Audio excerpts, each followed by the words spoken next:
नमस्कार, आप देख रहे हैं ग्रैंड न्यूज नेटवर्क और मैं हूं आपके साथ आयुषी। चलिए रुक करते हैं आज की तमाम हेडलाइंस की ओर। इस हेडलाइंस के प्रायोजक है doctor CV Raman university, be the change.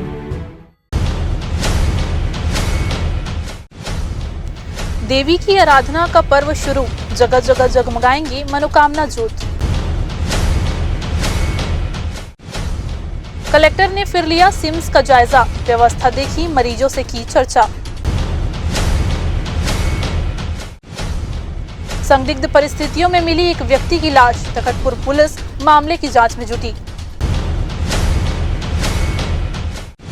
और सदस्यता अभियान में जुटी हुई है भाजपा, युवा मोर्चा को मिला बड़ा टारगेट। तो ये थी आज की तमाम हेडलाइंस। चलिए रुक करते हैं तमाम खबरों की ओर। प्रत्येक वर्ष अश्विनी माह शुक्ल पक्ष में शारदीय नवरात्र पूरे 9 दिन मनाया जाता है, लेकिन इस बार ऐसा नहीं है। दरअसल तृतीया तिथि की वृद्धि होने के कारण इस बार नवरात्र पूरे 10 दिन मनाया जाएगा। शारदीय नवरात्र अश्विनी माह शुक्ल पक्ष हस्त नक्षत्र और इंद्र योग में मनाया जाएगा। नवरात्र 3 अक्टूबर को प्रारंभ होंगे और 12 अक्टूबर दिन शनिवार को इसका समापन होगा। नवरात्र में शक्ति की अधिशास्त्री माँ दुर्गा आदिशक्ति के 9 स्वरूपों की पूजा आराधना की जाती है। इसी कड़ी में गुरुवार से शारदीय नवरात्र की शुरुआत हो गई। पहले दिन सिद्धिरात्रि माता की पूजा अर्चना देवी मंदिरों और शहर के पूजा पंडालों में संपन्न कराया गया। नवरात्र के पहले दिन माता के भक्त उनके दरबार में सुबह से ही पहुंचने लगे थे। हाथों में पूजन सामग्री लिए माता की आराधना में लीन भक्त उनके दरबार में पहुंचकर आराधना करते हुए नजर आए। सर्वप्रथम तो समस्त नागरिक बिलासपुर शहर वासियों का, बिलासपुर जरहाबाठा ग्राम वासियों का और छत्तीसगढ़ प्रदेश और भारत देश के समस्त नागरिकों का नवदुर्गा शक्तिपीठ जरहाबाठा बिलासपुर समिति सब लोगों का हार्दिक अभिनंदन करती है। आज शारदीय नवरात्रि का प्रथम दिवस, प्रथम शैलपुत्री का आगमन हुआ है। घट स्थापना है 11:33 से 12 तक रहा। हमारा घट स्थापना जो है 11:15 के लगभग माँ भगवती की अखंड ज्योति कलश प्रज्वलित हुआ। श्रद्धालु लोग अपने विभावानुसार पूजन सामग्री लेकर के अर्पण किए हैं और अपनी मनोकामना पूर्ण करने के लिए व्रत रखे हैं। कोई प्रथम दिवस से 9 दिन का व्रत रखे हैं, कोई व्यक्ति जो है पहले दिन, पंचमी और सप्तमी अष्टमी रखेंगे, ऐसा है। और साथ में इस समय पूछ रहे हैं कि व्रत किस प्रकार से किया जाए। पहले और अब में अंतर हो गया है, क्योंकि बिना दवाई का कोई व्यक्ति रह नहीं पा रहा है। तो खाली पेट रहने के बजाय फल लेकर के, और फलाहारी कई प्रकार की आ गई है जिससे खा करके वो दवाई का सेवन कर सकता है और व्रत जो है पूर्णतः उसका लाभ जो है मिलेगा। मन को शांत रखें, एकाचित रखें, किसी प्रकार का द्वेष की भावना मन में ना लावें। साथ ही अपना जो है वस्त्र जो है पूजन करते समय धो करके धोया हुआ पहने, उसको उतार के दूसरा फिर बाहर जाएं तो उतार कर रखें। इस तरह पूजा अर्चना करना चाहिए। शारदीय नवरात्रि का पावन पर्व गुरुवार से शुरू हो गया। रतनपुर के प्रसिद्ध श्री सिद्ध शक्तिपीठ महामाया देवी मंदिर में श्रद्धालुओं की भीड़ देखने को मिली। यहीं इस बार यहां 31,000 मनोकामना ज्योति कलश प्रज्वलित किए गए। आपको बता दें कि पहले दिन सुबह से ही मंदिर परिसर में भक्तों की लंबी कतारें लग गई, जो मां महामाया और भैरव बाबा के दर्शन के लिए बेसब्री से इंतजार करते रहे। शहर के कई प्रमुख मंदिरों में भी श्रद्धालुओं की भारी भीड़ देखने को मिली। भक्त आस्था के साथ माता के दरबार में हाजिरी लगा रहे हैं। यहाँ के पुजारी ने बताया कि इस बार नवरात्रि में खास धार्मिक अनुष्ठानों का आयोजन किया गया है, जिसमें विशेष पूजा, हवन और आरती शामिल है। भक्तों ने अपनी श्रद्धा व्यक्त करते हुए कहा कि ये हर साल मां महामाया के दर्शन के लिए यहाँ आते हैं और इस बार का माहौल उन्हें और भी अद्वितीय महसूस हो रहा है। महामाया ट्रस्ट के द्वारा प्रति वर्ष के अनुसार इस शारदीय नवरात्र पर्व में यहाँ पर विशेष सतचंडी का यज्ञ का आयोजन किया गया है। देवी भागवत का आयोजन किया गया है और देवी भागवत में मुख्य यजमान के रूप में इस बार छत्तीसगढ़ हाई कोर्ट के सेवानिवृत्त जस्टिस श्री आर.एस. शर्मा को सम्मानित किया गया है। इसके अतिरिक्त यहाँ पे लगभग 30,000 के आसपास ज्योति कलश प्रज्वलित किए जा रहे हैं और प्रतिवर्षानुसार सप्तमी में जो श्रद्धालु दर्शन करने आते हैं, पद यात्री के रूप में आते हैं, पद यात्रा के रूप में आते हैं, उनके लिए वापस बिलासपुर जाने के लिए 50 बस की निःशुल्क व्यवस्था की गई है और आए हुए श्रद्धालुओं दर्शनार्थियों के लिए पूरे 9 दिन तक निःशुल्क भंडारा का आयोजन किया जा रहा है, जो 24 घंटे निरंतर जारी रहेगा। हमारे द्वारा घी का उपयोग छत्तीसगढ़ राज्य दुग्ध संघ द्वारा उत्पादित देवभोग घी का उपयोग किया जा रहा है, अन्य किसी प्राइवेट फर्म का उपयोग नहीं किया जा रहा है। उसका टेस्टिंग रिपोर्ट भी हमारे द्वारा राज्य दुग्ध संघ से प्राप्त किया जा चुका है और टेस्टिंग सैंपल, रैंडम सैंपल वो भी भेजा जा चुका है।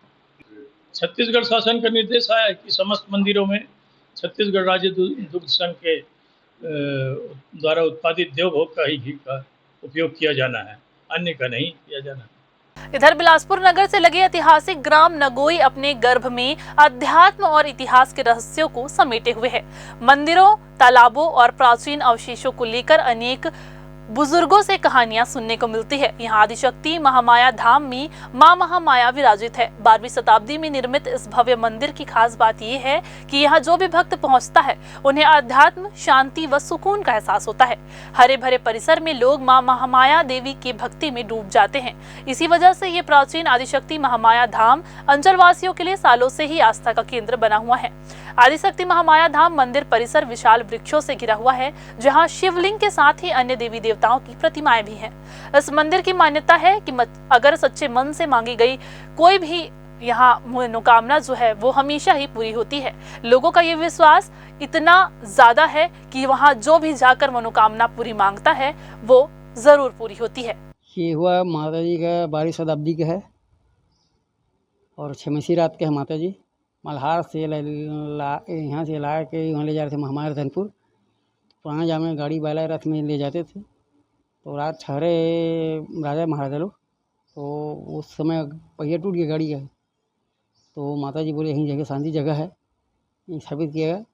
उनका औलाद नहीं था तो माता जी बोले, तो माता जी बोले आपको औलाद में शांति नहीं मिलेगी आपको। बोले नहीं चाहिए, दे दिया। तो बोले 18 साल पहले महामाया रतनपुर नहीं आने देना है। वो 16-17 में चल दिया। उसके बाद वो उसको अपने भक्षण कर लिया। भक्षण किया तो उसके बाद आधा कपड़ा दिखा तो राजा माता जी बोले क्या कर दिया। माता जी बोले आगे कर दिया, मैं सामने में ये कर दिया। बोले कितना का चलता है कहाँ से चलाते हैं भक्त? रायपुर का है, विदेशों से भी? हाँ, विदेशों से आते रहता है और लगभग वही 1900-800 के जलता है। ऐसा मानता है कि मनोकामना भी पूरी होती है? पूरा हो सर, जो चीज़ चाहते हैं वो मनोकामना पूर्ण होता है और शांति जगह है यहाँ। एक बार जो आगे दर्शनार्थी कहीं नहीं जाते हैं, यहीं बार बार आते हैं। और सुबह से 6 बजे जो खुलता है मंदिर, दिन 9 बजे तक खुला रहता है, बंद नहीं होता। दर्शनार्थी बढ़ने लगा है। नवरात्रि में कुछ विशेष 9 दिन तक कुछ खास होता है? अब पन्नी भोजन होता है माता विषय में, और कई जने आते जाते रहते हैं। अष्टमी, नवमी 3 दिन कन्या भोजन होता है, तो हर महीने पूर्णिमा कन्या भोजन होता है। नवरात्रि की शुरू होते ही हर तरफ भक्तिमय वातावरण बनने लगा है।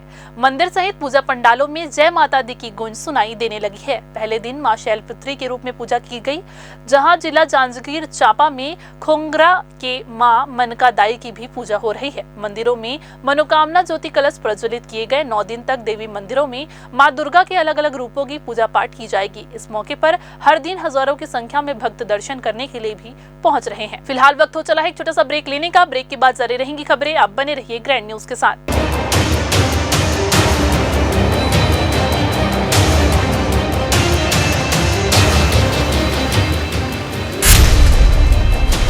Dr. C.V. Raman University offers high-quality education to students, particularly those from difficult geographical areas of central India. The flourishing 70-acre campus boasts of more than 120 state-of-the-art laboratories, smart classrooms, research centers, and a plethora of on-campus facilities that provide easy access. Dr. C.V. Raman University. कभी सोचा है आपने, जब अपनी मेहनत की कमाई bank में जमा करते हैं तो आपको डर क्यों नहीं लगता? क्योंकि आपको भरोसा होता है कि पैसा सुरक्षित रहेगा। यही भरोसा हम क्रेडाई में लेकर आए हैं। यहाँ हर प्रॉपर्टी है भरोसे वाली और बुकिंग पर ऑफर्स की बरसात भी। क्रेडाई हाउसिंग एक्सपो, घर की बात भरोसे के साथ। 27, 28, 29 सितंबर, grand lotus, Tifra, Bilaspur. Break के बाद आप सभी का स्वागत है। सिम्स में फैली अव्यवस्था को जिला प्रशासन दुरुस्त करने की दिशा में लगातार प्रयास कर रहा है। हाई कोर्ट ने सिम्स की बदहाली को लेकर पिछले दिनों मामले को संज्ञान में लिया था, जिसके बाद जिला प्रशासन का नजरिया यहां को लेकर बदल गया है।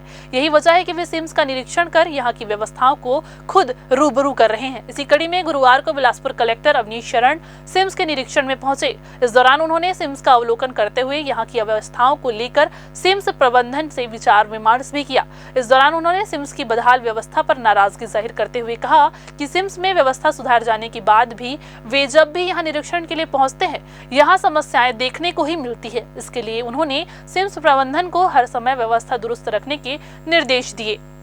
इसके बाद उन्होंने मरीजों से भी सिम्स की व्यवस्था पर सुझाव लिए, जिस पर कुछ ने बेहतर तो कुछ ने अव्यवस्था पर असंतुष्टि जताई। इसके अलावा उन्होंने सिम्स की बिल्डिंग में पानी के रिसाव के संबंध में कहा कि सिम्स की बिल्डिंग विभिन्न चरणों में बनी है, जिसकी वजह से सीपेज की शिकायत लगातार आ रही है। इसे दुरुस्त करने की कोशिश भी की जा रही है।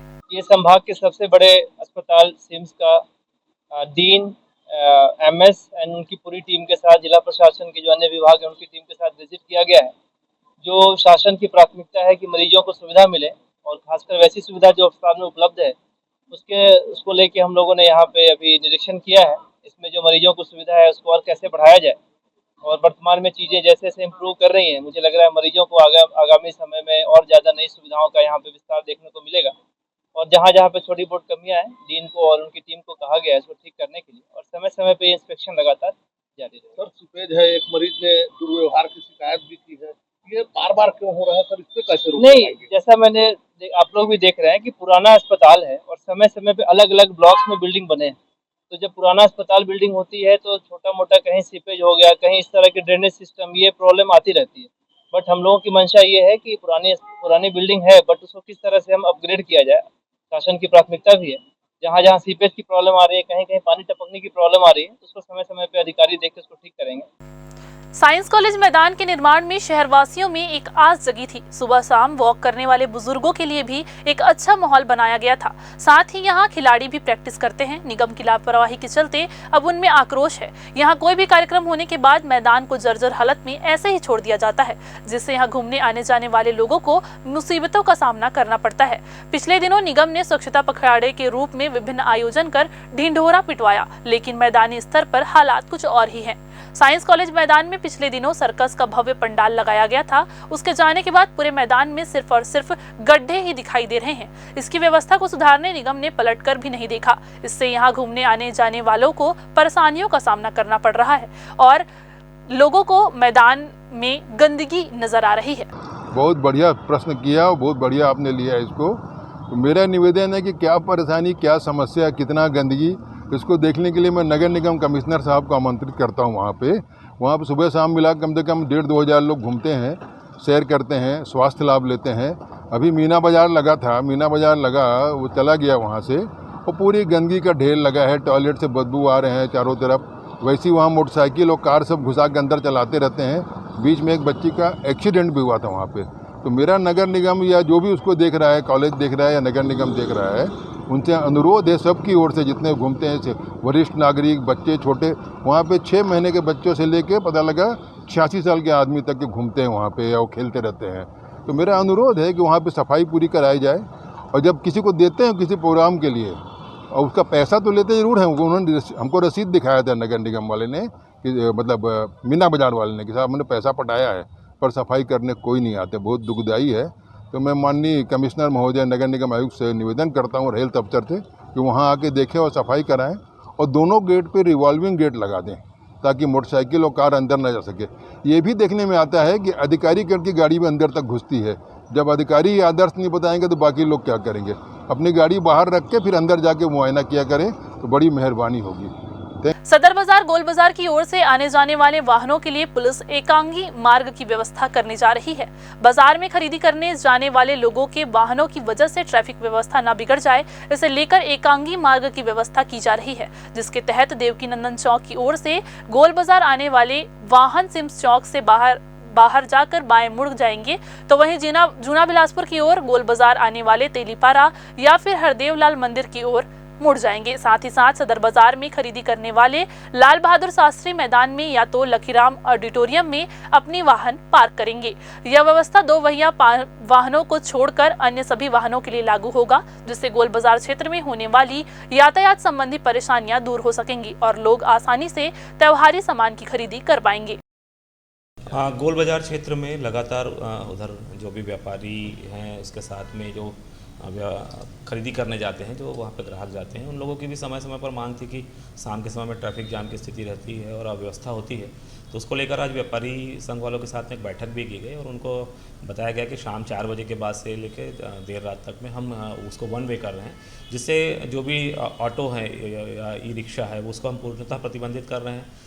बाइक वहाँ पर जा सकेंगे, 4 व्हीलर भी जो उधर के रहवासी लोग हैं वो तो अपनी गाड़ियों से जाएंगे, परंतु अन्य व्यक्ति जो उधर से रोड क्रॉस करते हैं या व्यापार का सामान खरीदने जाते हैं, उन सभी को 4 बजे से लेकर देर रात तक में उस क्षेत्र को प्रतिबंधित किया जा रहा है। पास में ही लाल बहादुर शास्त्री स्कूल है, उस जगह पे मुश्किल से वो 200 मीटर की दूरी पर है, तो वहाँ पर पार्किंग की व्यवस्था की जा रही है। साथ ही लखीराम ऑडिटोरियम है, वहाँ पर भी पार्किंग की व्यवस्था की जा रही है। तो इस प्रकार से एक त्योहारी सीज़न में एक अच्छी व्यवस्था बनाने के लिए, एक सुगम यातायात बनाने के लिए हम लोगों ने वहाँ पे व्यवस्था की है और उसमें वहाँ के व्यापारियों ने। फिर से वक्त हो चला है छोटा सा ब्रेक लेने का। ब्रेक के बाद जारी रहेंगी खबरें, आप बने रहिए ग्रैंड न्यूज़ के साथ।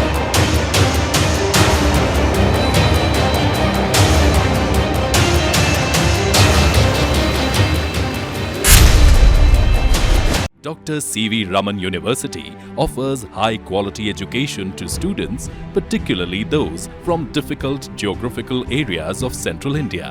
The flourishing 70-acre campus boasts of more than 120 state-of-the-art laboratories, smart classrooms, research centers, and a plethora of on-campus facilities that provide easy access. Dr. C.V. Raman University.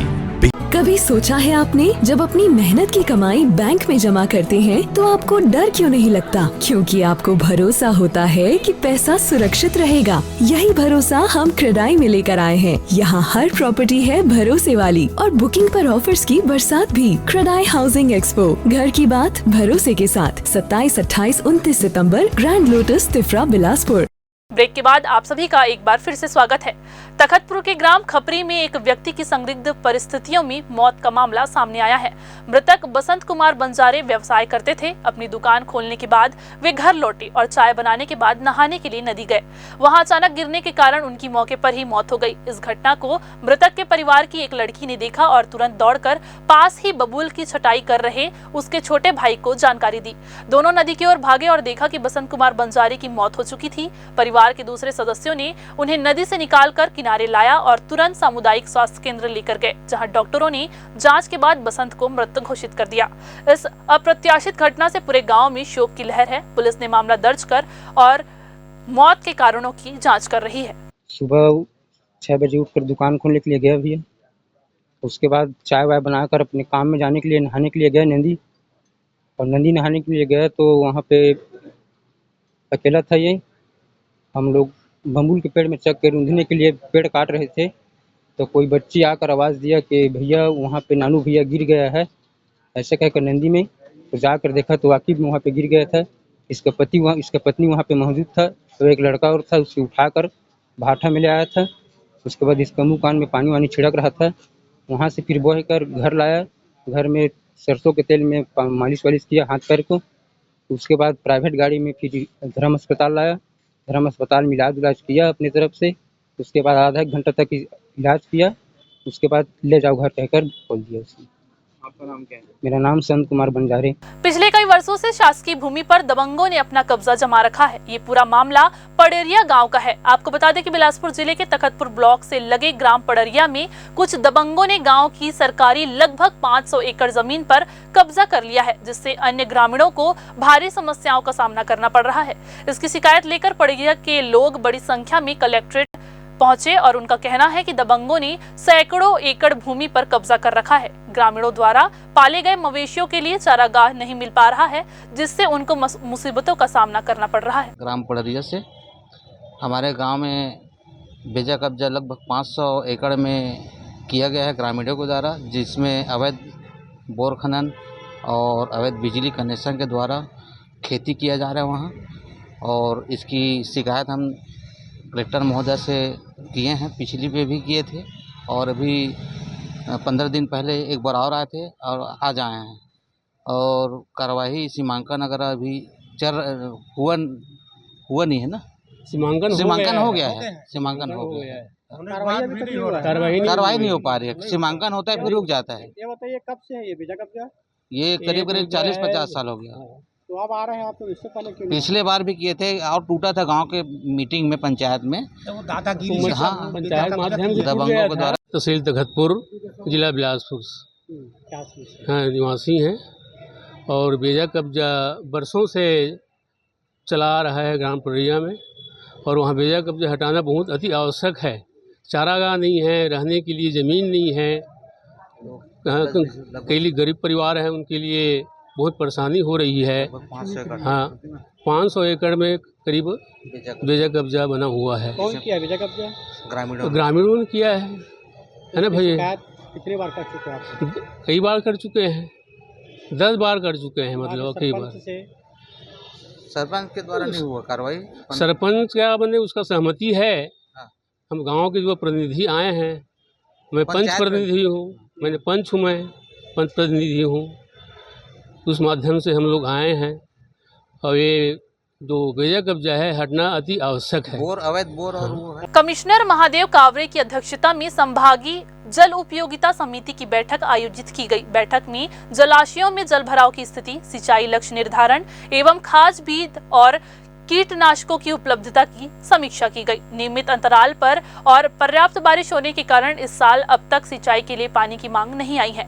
बैठक में जल संसाधन विभाग के सीई जे.आर. भगत ने जलाशयों की जल धारण क्षमता और उपलब्धता का विवरण दिया। उन्होंने बताया कि खरीफ फसलों को सिंचाई के लिए पानी उपलब्ध कराने के हिसाब से जलाशयों को डिजाइन किया गया है। शासन के निर्देशानुसार इस जलाशय में उपलब्ध जल का इस्तेमाल प्राथमिकता के क्रम में पेयजल, सिंचाई एवं निस्तारी के लिए किया जाना है। उन्होंने बताया कि जिले में 5 बड़े सिंचाई परियोजना हैं। इसमें 3 मिनी माता, बांगो, खांगर और मिनी यारी जलाशय, पूर्ण और भैंसाजार एवं केलो परियोजना निर्माणाधीन है। इसे वक्त हो चला एक छोटा सा ब्रेक लेने का। ब्रेक के बाद जारी रहेंगी खबरें। आप बने रहिए ग्रैंड न्यूज के साथ।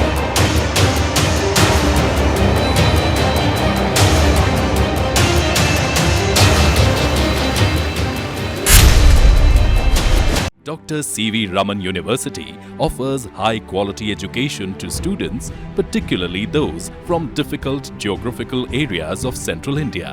The flourishing 70-acre campus boasts of more than 120 state-of-the-art laboratories, smart classrooms, research centers, and a plethora of on-campus facilities that provide easy access. Dr. C.V. Raman University. कभी सोचा है आपने, जब अपनी मेहनत की कमाई बैंक में जमा करते हैं तो आपको डर क्यों नहीं लगता? क्योंकि आपको भरोसा होता है कि पैसा सुरक्षित रहेगा। यही भरोसा हम क्रेडाई में लेकर आए हैं। यहाँ हर प्रॉपर्टी है भरोसे वाली और बुकिंग पर ऑफर्स की बरसात भी। क्रेडाई हाउसिंग एक्सपो, घर की बात भरोसे के साथ 27, 28, 29 सितंबर, grand lotus, Tifra, Bilaspur. Break के बाद आप सभी का एक बार फिर से स्वागत है। भारतीय जनता पार्टी के सदस्यता अभियान को गति देने के लिए तरह तरह के उपाय पार्टी के नेता कर रहे हैं। भाजयुमों को मिले लक्ष्य को हासिल करने के लिए उनके द्वारा खास तैयारी भी की जा रही है। भारतीय जनता युवा मोर्चा सदस्यता रथ निकालेगा, जिसकी तैयारी प्रदेश के अलग अलग जिलों में की गई है। जांजगीर चांपा और सक्ती जिले के रथ प्रभारी अनमोल झा ने जांजगीर बीजेपी कार्यालय में पत्रकारों से चर्चा की। उन्होंने बताया कि 4 अक्टूबर को सक्ती जिले के मां चंद्रहासनी मंदिर में बीजेपी रथ यात्रा निकाला जाएगा और 11 अक्टूबर को जांजगीर में इसका समापन किया जाएगा। सदस्यता अभियान में सांसद, विधायक और मंत्री के साथ पार्टी के पदाधिकारी भी शामिल होंगे। भारतीय जनता युवा मोर्चा राष्ट्रीय नेतृत्व के आह्वान पर हमारे प्रदेश के एसोसिएट जिला अध्यक्ष प्रदेश अध्यक्ष रवि भगत जी के निर्देश पर मैं जांजगीर चांपा का सदस्यता अभियान का प्रभारी बना हूं और ये रथ यात्रा हमारे 4 तारीख से लेकर 11 तारीख तक चलेगा और ये शक्ति जिले के चंद्रहासिनी मंदिर से शुरू होगा और समापन चापा में आके होगा। और यह रथ यात्रा का हमारा लक्ष्य है 5 लाख युवाओं को सदस्यता दिलाना। पहले चरण में हम लोगों ने 2.5 लाख युवाओं को सदस्य बनाया है और आने वाले समय में दूसरे चरण में 2.5 लाख युवाओं को और सदस्य बनाएंगे। और हमारी ये रथ यात्रा जिले के वरिष्ठ नेताओं के द्वारा हरी झंडी दिखाकर शुरू की जाएगी 4 तारीख से और आने वाले समय में यह रथ यात्रा दुर्गा पंडालों में, स्कूलों में, कॉलेजों में और बड़ी संख्या में कोचिंगों में बड़ी संख्या में युवाओं को एकत्रित कर सदस्यता अभियान कराया जाएगा। संभागायुक्त महादेव कावरे ने एसडीएम कार्यालय बिल्हा, तहसील कार्यालय बिल्हा और जनपद कार्यालय बिल्हा का आकस्मिक निरीक्षण किया। निरीक्षण के दौरान अनुपस्थित 5 कर्मचारियों को नोटिस देने के निर्देश भी दिए। आपको बता दें कि अनुपस्थित कर्मचारियों में तहसील ऑफिस के कर्मचारी सुशील कुमार दुबे, एम कश्यप, जगन्नाथ दिलीप वस्त्राकर और एसडीएम ऑफिस के कालिंद्र देवांगन शामिल हैं। उन्होंने सभी कर्मचारियों को पहचान के लिए नेम प्लेट लगवाने को भी कहा। फाइलों को व्यवस्थित रखने, आम जनता के साथ व्यवहार सही रखने, भू अर्जन, लंबित मुआवजा 4.5 करोड़ का वितरण शीघ्र करने और राजस्व प्रकरण निराकरण में तेजी लाने के भी निर्देश दिए। बिलासपुर पुलिस ने नवरात्रि के पावन अवसर पर महिला पुलिस को नई टीम का गठन किया है। जी हां, जिसका नाम शक्ति दिया गया है। महिला टीम शक्ति सभी पूजा पंडालों और डांडिया कार्यक्रमों में सुरक्षा व्यवस्था देखेगी और जो भी असामाजिक तत्व होंगे उन पर कड़ी निगाहें रखकर उन पर कार्यवाही भी करेंगी। महिला शक्ति टीम के साथ पुलिस के पुरुष जवान भी मौजूद होंगे। पुलिस प्रशासन ने अपील की है कि आयोजनों में वॉलंटियर लगाए जो श्रद्धालुओं को सुगम यातायात व्यवस्था उपलब्ध कराएं। बिलासपुर पुलिस के द्वारा जो है आगामी नवरात्रि पर्व त्यौहार के मद्देनज़र चूँकि शहर में काफ़ी पंडाल लगाए जाते हैं दुर्गा माँ के और रास गरबा डांडिया के काफ़ी कार्यक्रम होते हैं। बाहर से भी सेलिब्रिटीज़ आते हैं जिनके कार्यक्रमों में बहुत भीड़ होती है। इस सब को लेकर के जो है महिलाओं एवं बच्चों की सुरक्षा को ध्यान में रखकर महिला पुलिस की एक शक्ति टीम का गठन किया गया है, जिसमें हमारे महिला पुलिस जवान जो है मोटरसाइकिल में लगातार शहर में भ्रमण करेंगे और इन क्षेत्रों में जहां पर कार्यक्रमों का आयोजन है और पंडाल हैं उनमें विशेष रूप से नज़र रखेंगे और जो असामाजिक गुंडा तत्व इस क्षेत्र में मिलते हैं उन पर जो है कार्रवाइयाँ भी करेंगे।